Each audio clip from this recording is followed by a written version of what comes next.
Drama serial Chaalbaaz की अगली किस्त में हम देखेंगे कि ईशल शायान से मिलने जाती है। असद और इजा ये सब देख लेते हैं।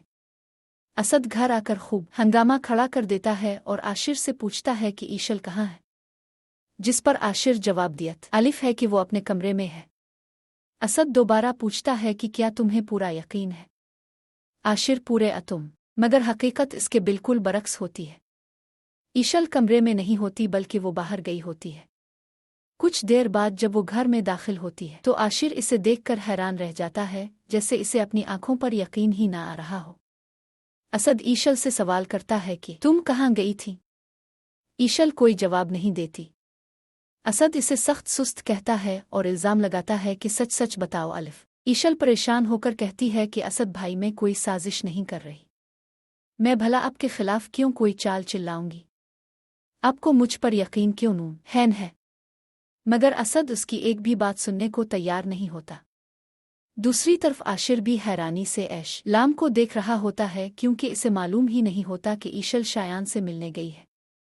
ईशल ने इसे कुछ वहीं अनाया की वालिदा इसके पास आकर इसे समझाती हैं और कहती हैं कि रूहान तुमसे कुछ भी कहे तो खामोशी से सुन लिया करोगी, वनके मैं जानती हूँ कि रूहान अंदर ही अंदर इस गम में घुल रहा है। अनाया खामोश हो जाती है।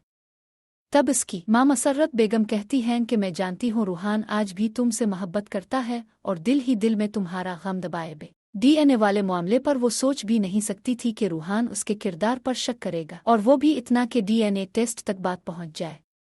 वो खामोश हो जाती है क्योंकि अब वो रूहा। दूसरी तरफ आशिर गुस्से में ईशल से कहता है कि तुम बताकर क्यों नहीं गई?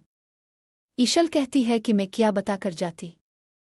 आशिर कहता है कि ये बता कर जाती कि तुम शायान से मिलने जा रही हो। इस पर ईशल मुंह बनाते हुए कहती है कि तुम्हें बताती आ पूरे घर को।